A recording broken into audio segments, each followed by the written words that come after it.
একদিন শিশুনবী হজরত মুহাম্মদ সাল্লাল্লাহু আলাইহি ওয়াসাল্লাম ক্ষুধার্ত অবস্থায় মক্কার ধুলামাখা পথ ধরে হেঁটে চলেছে।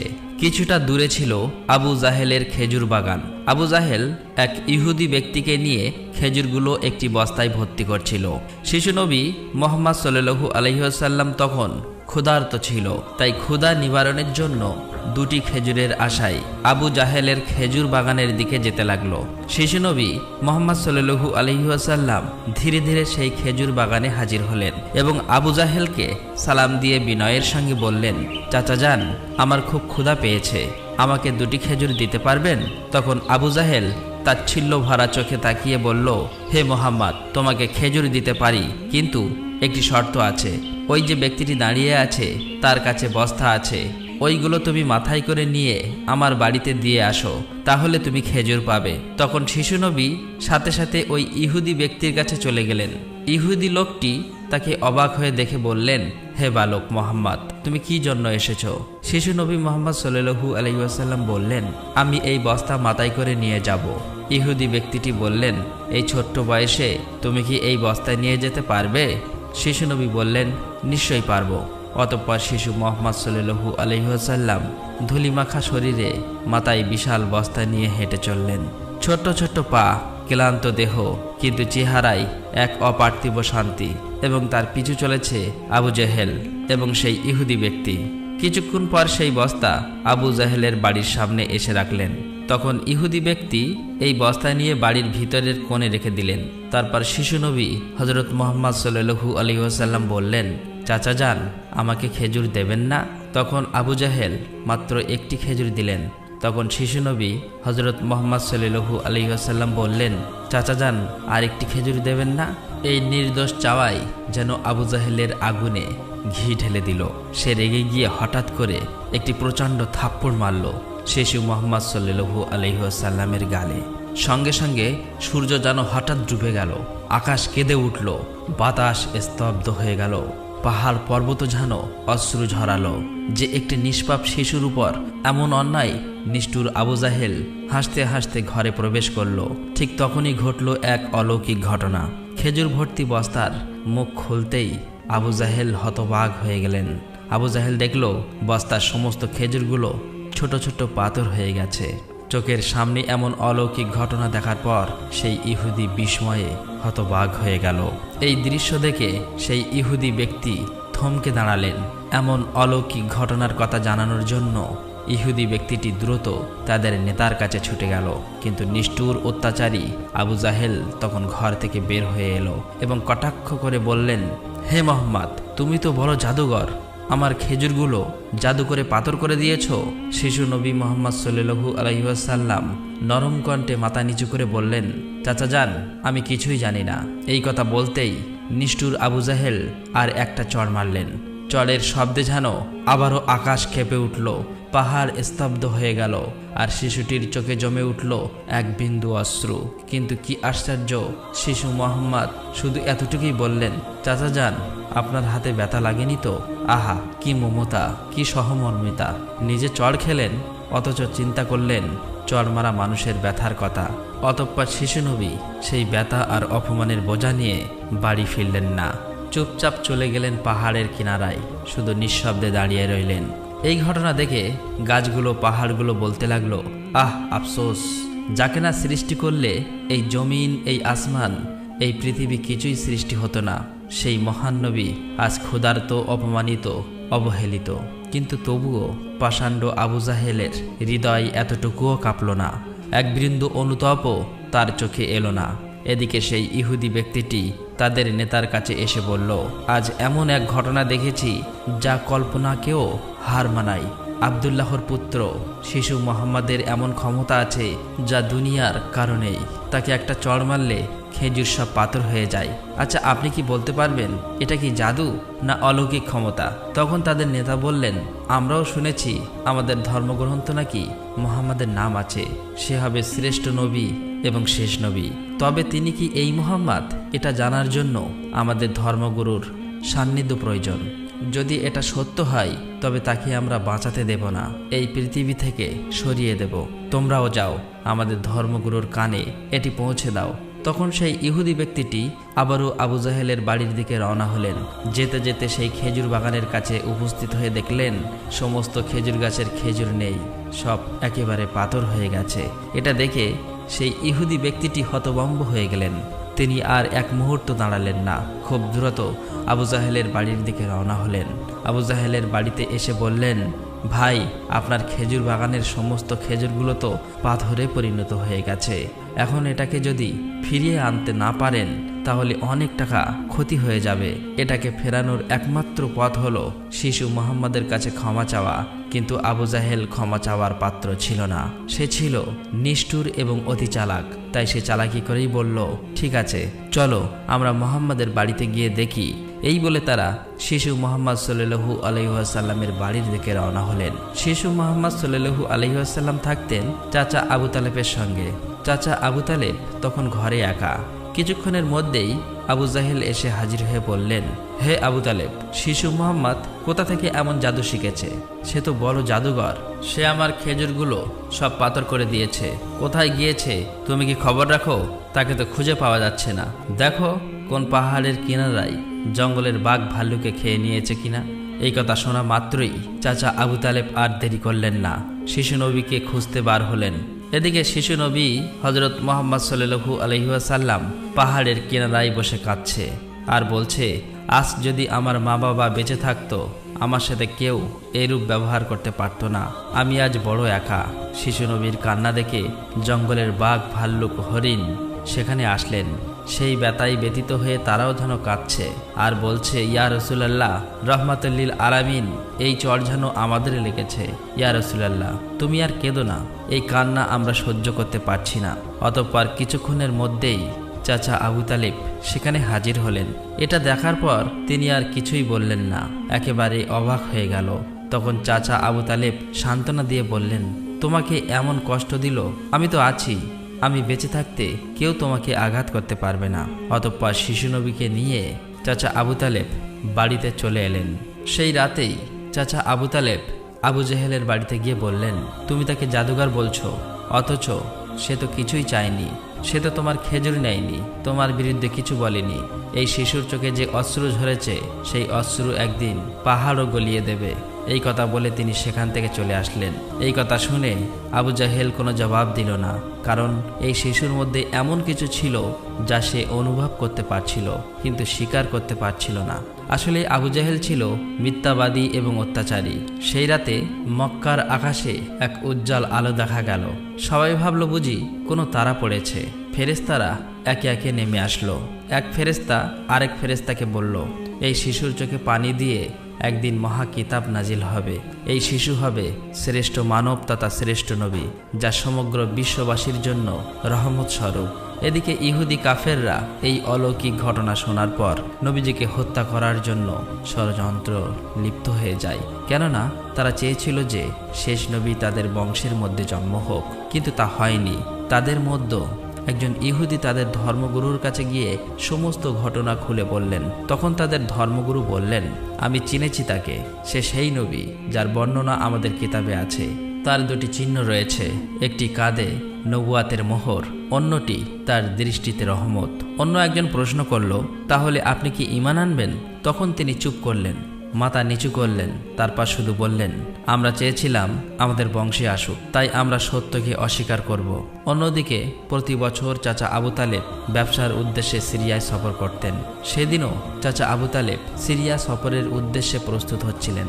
ঠিক সেই সময় শিশু মুহাম্মদ সাল্লাল্লাহু আলাইহি ওয়াসাল্লাম এসে বললেন, চাচা যান, আপনার সঙ্গে আমিও সিরিয়ায় সফরে যাব।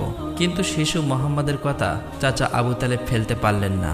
অতঃপর পরের দিন ব্যবসার উদ্দেশ্যে শিশু মুহাম্মাদকে নিয়ে চাচা আবু তালেব সিরিয়া সফরের উদ্দেশ্যে রওনা হলেন। এভাবেই চলতে চলতে কয়েক মঞ্জিল পথ অতিক্রম করার পর বাণিজ্য কাফেলা শাম নামক একটি জায়গায় গিয়ে বিশ্রাম নিচ্ছিলেন। সেখান থেকে কিছুটা দূরে খ্রিস্টানদের একটি গির্জা ছিল। সেই গির্জায় খ্রিস্টানদের একজন ধর্মগুরু ছিল, যে সেই জামানার সবচেয়ে মহাপণ্ডিত ছিল। কাফেলা যখন আবারও চলতে শুরু করলো, তখন ওই খ্রিস্টানদের ধর্মগুরু লক্ষ্য করে দেখল কাফেলার সাথে সাথে যে সোজা শিশু নবী আছে তার ঠিক মাথার উপর একখণ্ড মেঘ আছে। তার মাথার উপর ছায়া দিতে দিতে সরে আসছে। এটা দেখে তিনি অবাক হয়ে গেলেন। খ্রিস্টান ধর্মগুরু খুব শীঘ্রই তাদের ধর্মগ্রন্থ পড়ে বুঝলেন নিশ্চয়ই কাফেলার ভিতরে আখিরি জামানার শেষ নবী রয়েছে। তখন তিনি খুব দ্রুত তাদের একজন লোককে ডাকলেন এবং বললেন, তোমরা যাও, ওই কাফেলার সকলকে ডেকে আনো, তাদেরকে আমরা দাওয়াত খাওয়াবো। এই কথা শুনে তারা সেখানে চলে গেল এবং তাদেরকে বলল, প্রিয় ভাইরা, আমাদের ধর্মগুরু আপনাদের সকলেরই দাওয়াত করেছেন, এই দাওয়াত আপনারা কবুল করুন। অতঃপর কাফেলার সকলেই ওই গির্জায় আসলেন। তারপর খ্রিস্টান ধর্মগুরু কাফেলার সকলকে পেট ভরে খাওয়ালেন। অতঃপর কিছুক্ষণ পর খ্রিস্টান ধর্মগুরু আবু তালেবকে বললেন, হে কাফেলার সর্দার, নিশ্চয়ই এই শিশুর পিতামাতা ইন্তেকাল করেছে। আবু তালেব বললেন, হ্যাঁ, আপনার অনুমান সত্য, তারা ইন্তেকাল করেছে। এখন আমি তাকে লালন পালন করি। তখন খ্রিস্টান ধর্মগুরু বলল, এ কাফেলার সর্দার, শুনে রাখো, আপনার ভাতিজা নিশ্চয়ই আল্লাহর শেষ নবী হবেন। তার পৃষ্ঠদেশে মোহরের নবুয়াত খচিত আছে। তার প্রতি তুমি খুবই সতর্ক দৃষ্টি রাখবে এবং তাকে কোথাও একা যেতে দেবেন না। কেননা ইহুদি নাসারাগণ এটা জানতে পারলে, চিনে ফেললে, তারা শিশু মোহাম্মদকে প্রাণনাশের চেষ্টা করবে, এতে কোনো সন্দেহ নেই। তখন চাচা আবু তালেব বললেন, আপনি এই খবর জানেন কিভাবে? খ্রিস্টান ধর্মগুরু বললেন, আমি তৌরাত কেতাবে এই ঘটনার বর্ণনা পেয়েছি।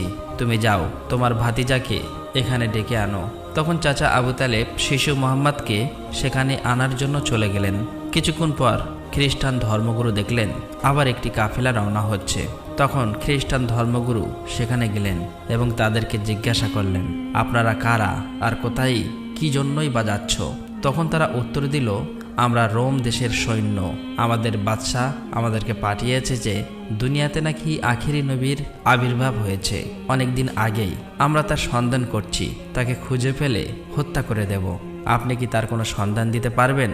তখন খ্রিস্টান ধর্মগুরু বলল, তোমরা বৃথায় তাকে খুঁজে বেড়াচ্ছ। আল্লাহ তাআলা যদি সত্যিই তার শেষ নবীকে দুনিয়ায় পাঠিয়ে থাকেন, তবে তো তিনি নিজেই তাকে হেফাজত করবেন। কারো এমন সাধ্য নেই যে তাকে হত্যা করতে পারবে। অতএব তোমরা আবারও রোম দেশে ফিরে যাও। এই কথা শুনে ওই সৈন্যগুলো ফিরে গেল। এভাবেই সেই দিন অতিবাহিত হয়ে গেল। রাতের বেলা খ্রিস্টান ধর্মগুরু চাচা আবু তালেবকে তাদের গির্জায় ডেকে বলল, হে কাফেলার সর্দার, দেখেছ তো আমার কথাই সত্য। ইহুদি নাসারাগণ আখিরি নবীর সাথে চরম শত্রুতা পোষণ করে। তারা যদি শেষ নবীকে হাতের কাছে পেয়ে যায় তাহলে হত্যা করার চেষ্টা করবে। অতএব ভাতিজাকে নিয়ে বিদেশে যাওয়া উচিত হবে না, ফিরে যাও। অতঃপর পরের দিন চাচা আবু তালেব আর বিদেশ সফর করলেন না, আবারও দেশের পথে ফিরে আসতে লাগলেন। কিছুক্ষণ যাবার পর পথের মধ্যে একটি ঘোড়া দেখতে পেলেন, কিন্তু সেখানে কোনো মানুষ ছিল না। এটা দেখে তারা সেখানে দাঁড়িয়ে পড়লেন। তারপর দেখলেন একজন মানুষ মৃত অবস্থায় পড়ে আছে। আসলেই এটি ছিল একজন ইহুদি যে শিশু নবীকে হত্যা করতে এসেছিল। কিন্তু আজ সেই শিশু নবী নিজে তাকে বাঁচিয়ে তুলছে, নিজের হাতে পানি খাওয়াচ্ছেন। এভাবেই তাকে বাঁচিয়ে নিজেদের সাথে নিয়ে আবারও পথ চলতে শুরু করলেন। এভাবেই চলতে চলতে তাদের কাফেলা একটি সাগরের কিনারায় এসে উপস্থিত হলেন। সেখানে ছিল একটি জেলে সম্প্রদায়ের বসবাস। তাদের কাফেলা সেখানেই বিশ্রাম নিচ্ছিলেন। কিন্তু ওখানকার জেলে সম্প্রদায় ছিল মূর্তি পূজারী। তারা ছিল কুসংস্কারে আবদ্ধ। চাচা আবু তালেব হঠাৎ করে একটি জায়গায় গিয়ে দেখল একদল জেলে সম্প্রদায় মূর্তি পূজা করছে। তখন তাদের মধ্যে একজনকে জিজ্ঞাসা করল, প্রিয় ভাইরা, আপনারা এমন করে মূর্তি পূজা করছেন কেন? তখন সেই ব্যক্তি বলল, আমাদের জালে বহুদিন থেকে মাছ ধরা পড়ে না, তাই সমুদ্রের দেবতাকে খুশি করার জন্য এই পূজার আয়োজন করেছি। এদিকে শিশু মুহাম্মদ সাল্লাল্লাহু আলাইহি ওয়াসাল্লাম লক্ষ্য করে দেখলেন একটি বড় মূর্তির সাথে একজন মা ও তার বাচ্চাকে শিকল দিয়ে বেঁধে রাখা হয়েছে, তাদেরকে বলি দেবে বলে। কেননা এই জেলে সম্প্রদায়ের বিশ্বাস ছিল এভাবে বলি দিলে তাদের দেবতা খুশি হবে, তাদের জালে আবারও মাছ ধরা পড়বে। তখন শিশু মুহাম্মদ সাল্লাল্লাহু আলাইহি ওয়াসাল্লাম সেখানে গেলেন এবং তাদেরকে শিকল খুলে মুক্তি করে দিলেন। সেই মুহূর্তে একজন জেলে সেখানে গেলেন এবং বললেন, আমরা যাদেরকে বলি দেব বলে বেঁধে রেখেছিলাম তাদেরকে একজন বাচ্চা খুলে দিয়েছে। এটা শুনে তারা সবাই অতি দ্রুত নবীজিকে ধরতে সেখানে যেতে লাগলো। তখন চাচা আবু তালেব তাদেরকে থামাতে গেল, আর সেই সাথে সাথেই তারা সবাই দেখতে পায় সমুদ্রের কাছে সেই বড় মূর্তিটি আপনা আপনি ভেঙে পড়েছে। সমুদ্রের ঢেউ উঠেছে আর সেই ঢেউয়ের সাথে সাথে অনেকগুলো মাছ উপরে উঠে এসেছে। এটা দেখে সমস্ত জেলে সম্প্রদায়ের মানুষ অনেকগুলো মাছ ধরল এবং তারা নিজেরা অনেক খুশি হয়ে গেল। এটা দেখে আবু তালেব অবাক হয়ে যায়। আসলেই নবীজি তখন সমুদ্রের ধারে দাঁড়িয়ে আল্লাহর কাছে দোয়া করছিলেন। নবীজির দোয়ার বরকতে আল্লাহ তাআলা তাদেরকে মাছ দিয়েছিলেন। অতঃপর তাদের কাফেলা মক্কার দিকে রওনা হলো। মক্কায় আসার পর শিশু নবী হযরত মুহাম্মদ সাল্লাল্লাহু আলাইহি ওয়াসাল্লাম চাচা আবু তালেবের ছাগল নিয়ে চরাতে যেতেন। একদিন ছাগল চড়িয়ে ফেরার পথে শিশু নবী দেখতে পান এক জায়গায় দাসদাসীদের কেনাবেচা চলছে। পুরুষদের গরম রড দিয়ে অত্যাচার করছে এবং মহিলাদের উচ্চ দামে কেনাবেচা চলছে। এটা দেখে শিশু নবী অনেক কষ্ট পায়। এদিকে নবীজির এক চাচা আবু লাহাব দাসীকে কেনাবেচা করত। তিনি একজন দাসকে বেশি দামে বিক্রি করে দিচ্ছিলেন। ঠিক সেই সময় তার স্বামী গিয়ে বললেন, হুজুর, আপনি এমন কাজ করবেন না, আমাদেরকে ক্ষমা করে দিন। এভাবেই কাকুতি মিনতি করতে লাগলো, কিন্তু আবু লাহাব তার কোনো কথাই শুনতে চায় না। ঠিক সেই সময় আমাদের দয়ার নবী সেখানে হাজির হয় এবং চাচা আবু লাহাবকে বলে, আপনি এই মহিলাকে বিক্রি করবেন না। তখন আবু লাহাব বলে, আমি এই মহিলাকে অনেক বেশি দামে কিনেছি, আমার মূল্য পরিশোধ করে দিলে আমি তাকে ছেড়ে দেব। তখন শিশু নবী তার এই মূল্য পরিশোধ করে দিলেন, আর সেদিন সেই মহিলা নবীজির জন্য মুক্তি পেয়েছিলেন। অতঃপর সেই সময় মক্কায় বহুদিন ধরে বৃষ্টি হচ্ছিল না। মক্কায় বড় বড় নেতারা একত্রিত হয়ে বলতে লাগলো, মক্কায় বহুদিন ধরে বৃষ্টি হচ্ছে না, আমাদের বাচ্চারা মারা যাচ্ছে, পশু পাখি মারা যাচ্ছে। তাই আমরা সবাই মিলে কসম করছি যে আমরা সবাই কাবার কাছে আসব এবং সেখানে গিয়ে বৃষ্টি চাইব। যতক্ষণ না বৃষ্টি আসে ততক্ষণ আমরা সেখান থেকে আসব না। এই কথা বলার পর সবাই একে একে কাবার দিকে যেতে লাগলো। সেখানে চাচা আবু তালেবও যাবে। ঠিক এমন সময় শিশু মুহাম্মদ সাল্লাল্লাহু আলাইহি ওয়াসাল্লাম চাচা আবু তালেবকে জিজ্ঞাসা করলেন, চাচা যান, আপনি কোথায় যাচ্ছেন? চাচা আবু তালেব বললেন, হে মুহাম্মদ, আমাদের মক্কা শুকিয়ে গিয়েছে, বহুদিন বৃষ্টি হয় না, একে একে সবাই মারা পড়ছে, তাই বৃষ্টির জন্য কাবা ঘরের কাছে যাচ্ছি। তখন শিশুনবী বললেন, চাচা যান, আপনি আমাকে সাথে নিয়ে চলেন। তখন চাচা আবু তালেব বললেন, হে মুহাম্মদ, তুমি এখন ছোট্ট, সেখানে মক্কার বড় বড় নেতারা থাকবে, আমি যদি তোমাকে নিয়ে যাই তাহলে সকলেই আমাকে অপমান করবে। তখন শিশুনবী বললেন, চাচা যান, আপনি আমাকে সাথে নিয়ে চলেন, তারা যদি আমাকে সেখানে থাকতে না দেয় তাহলে আমি চলে আসব। শিশু নবীর মুখে এমন কথা শোনার পর চাচা আবু তালেব তার কথা ফেলতে পারলেন না। আসলে তিনি তাকে খুবই ভালোবাসতেন, তাই তিনি তাকে নিয়ে কাবার দিকে রওনা হলেন। কিছুক্ষণ পর তারা কাবার কাছে গিয়ে হাজির হলেন। দেখলেন কাবা ঘরের কাছে মক্কার বড় বড় নেতারা হাজির হয়েছে। আশেপাশের পুরুষ মহিলা সবাই হাজির হয়েছে, কেননা তারা শপথ নিয়েছে বৃষ্টি না আসা পর্যন্ত কাবা ঘর আঁকড়ে ধরে রাখবে। মক্কার বড় বড় নেতারা বলতে লাগলো, হে আবু তালেব, তুমি কি জানো না আমরা এখানে শপথ করে এসেছি, তুমি এই শিশুটিকে কেন নিয়ে এসেছো? এখানে তো তার কোনো প্রয়োজন নেই। তখন আবু তালেব বললেন, হে মুহাম্মদ, তুমি পিছনের দিকে চলে যাও। এই কথা শুনে শিশু মুহাম্মদ পিছনের দিকে চলে গেলেন। অতঃপর মক্কার বড় বড় নেতারা একসাথে বলতে লাগলো, হে কাবা ঘরের স্রষ্টা, আমাদের পানির ব্যবস্থা করে দিন, আমরা আর পারছি না। এভাবেই বলতে বলতে সারা রাত কেটে গেল, কিন্তু একটুও বৃষ্টি হলো না। সকাল গড়িয়ে দুপুর হয়ে গেল, বৃষ্টি হলো না। এদিকে কাবা ঘরও গরম হতে শুরু করলো। এর মাঝে তিনজন গরম সহ্য করতে না পেরে গরমে অজ্ঞান হয়ে গেল। কিছু লোক তাদেরকে নিয়ে এক জায়গায় চিকিৎসার ব্যবস্থা করলেন। এদিকে একজন চাচা আবু তালেবের পিছনে আঁকড়ে ধরলেন। চাচা আবু তালেব যখন পিছনে ফিরে তাকালেন, দেখলেন শিশু মুহাম্মদ সেখানে দাঁড়িয়ে আছে। অত্যন্ত রেগে গেলেন এবং বললেন, হে মুহাম্মদ, তুমি এখানে কেন এসেছো? তখন শিশু মুহাম্মদ বললেন, চাচা যান, আমাকে আসতে দিন, আমি আসলেই মহান আল্লাহ তাআলা পানি বর্ষণ করবেন। তখন চাচা আবু তালেব বললেন, এখানে এতগুলো মক্কার বড় বড় নেতা আছে, তারা সবাই পানি চাইছে, কিছু হচ্ছে না, আর তুমি এখন এই শিশু বয়সে কি করবে? তুমি চাইলে পানি হবে? এটা সম্ভব? অতএব তুমি পিছনের দিকে চলে যাও। এই কথা শুনে শিশু নবী আবার পিছনের দিকে চলে আসলেন। এদিকে পুনরায় তারা একসাথে বলতে লাগলো, হে কাবা ঘরের স্রষ্টা, আপনি আমাদের পানির ব্যবস্থা করে দিন। কিন্তু কোনো মতেই বৃষ্টি হলো না। তখন সবাই ক্লান্ত হয়ে এক জায়গায় বিশ্রাম নিচ্ছিলেন। চাচা আবু তালেব পিছনে লক্ষ্য করে দেখলেন আবারও শিশু নবী সেখানে হাজির। তিনি অত্যন্ত রেগে গিয়ে বললেন, হে মুহাম্মদ, তুমি আবার কেন এসেছো? শিশু মুহাম্মদ বললেন, চাচা যান, আমি তো আপনার ঘাম মুছতে এসেছি। এই কথা শুনে চাচা আবু তালেব নবীজির উপর প্রচণ্ড মায়া লাগলো এবং তাকে জড়িয়ে ধরলেন। তখন শিশু মোহাম্মদ আবার বললেন, চাচা যান, আমাকে একটিবার কাবা ঘরের কাছে যেতে দিন। আমি গেলে আল্লাহ তাআলা পানি বর্ষণ করবেন। সেখানে থাকা মক্কার নেতাদের মধ্যে একজন এই কথাটি শুনতে পেল। শিশু মোহাম্মদ চিৎকার করে বলতে লাগলো, হে মক্কার মানুষেরা, চেয়ে দেখো, পানি চলে এসেছে। সেখানে থাকা সমস্ত লোকেরা অবাক হয়ে বলতে লাগলো, কোথায় পানি এসেছে?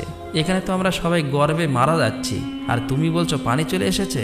তাদের মধ্য থেকে একজন বলল, হে মোহাম্মদ, তুমি এগিয়ে যাও। কিন্তু অন্য নেতারা বলল, আমাদের মতো বড় বড় নেতা থাকতে যদি এই শিশু মোহাম্মদ সামনে চলে যায় তাহলে আমাদের মান সম্মান সব চলে যাবে। অতঃপর অনেক আলোচনার পর শিশু মোহাম্মদকে কাবা ঘরের সামনে যাবার অনুমতি দেওয়া হলো। শিশু মোহাম্মদ সাল্লাল্লাহু আলাইহি ওয়াসাল্লাম যখন কাবা ঘরের কাছে গিয়ে আকাশের দিকে মুখ তুললেন এবং আল্লাহর কাছে দোয়া চাইলেন, সঙ্গে সঙ্গে মক্কার বুকে মুষলধারে বৃষ্টিপাত শুরু হলো। দেখতে দেখতে মক্কার চারিদিকে বৃষ্টিতে পরিপূর্ণ হয়ে যায়। এটা দেখে মক্কার মানুষেরা খুবই খুশি হয়ে যায় এবং বৃষ্টিতে ভিজতে ভিজতে যে যার মতো তাদের বাড়ি চলে যায়। প্রিয় দর্শক, একবার ভেবে দেখুন, এই কাহিনীটি শুধু ইতিহাস নয়, এটা ভালোবাসা, কষ্টের আর তাকওয়ার এক জীবন্ত নির্দেশ। আমাদের দয়ার নবী, রহমতের নবী কতই না কষ্ট পেয়েছেন। তিনি এত কষ্ট সয়েও কাউকে অভিশাপ দেননি, শুধু দোয়া করছিলেন, হে আমার রব, আমার উম্মতকে মাফ করে দাও। তারা জানে না আমি কে। এই সেই নবী যার ভালোবাসা ছাড়া জান্নাতের দরজা খুলবে না কারো জন্য।